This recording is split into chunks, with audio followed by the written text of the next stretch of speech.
வணக்கம். அனைவருக்கும் கிருஷ்ண ஜெயந்தி நல்வாழ்த்துக்கள். கிருஷ்ணருக்கு பிடிச்ச அவலை வச்சு அதில் பர்பி செஞ்சு காட்ட போகிறேங்க. எப்படி செய்யலான்றதை பார்க்கலாம் வாங்க. சிகப்பரிசி அவல் எடுத்திருக்கேன். இதில் கொஞ்சமாக நெய் போட்டு நல்லா செவர வரைக்கும் வறுத்து எடுத்துக்கலாம். நான் சிகப்பரிசி அவல் எடுத்திருக்கேன். கொஞ்சமாக நெய் விட்டு நல்லா வறுத்து எடுத்துக்கணும்.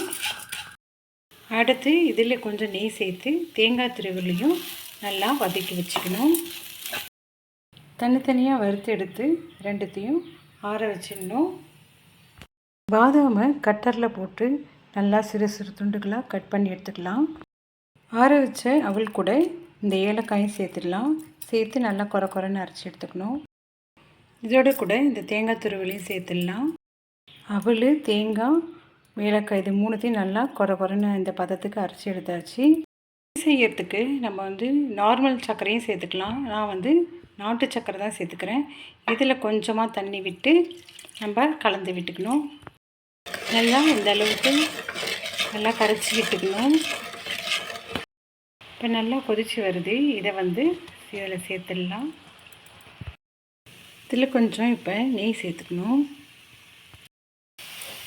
எல்லாத்தையும் நல்லா ஒரு சேர கிளறி விட்டுக்கணும்.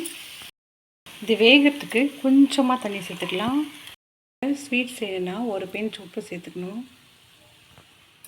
நல்லா தண்ணிலாம் சுண்டி ஓரளவுக்கு நல்லா வந்துடுச்சு. தட்டில் கொஞ்சம் நெய் விட்டு அதை பரப்பி வச்சிடணும். தட்டு மேலே இதை கொட்டி இந்த மாதிரி பரப்பி வச்சுக்கணும்.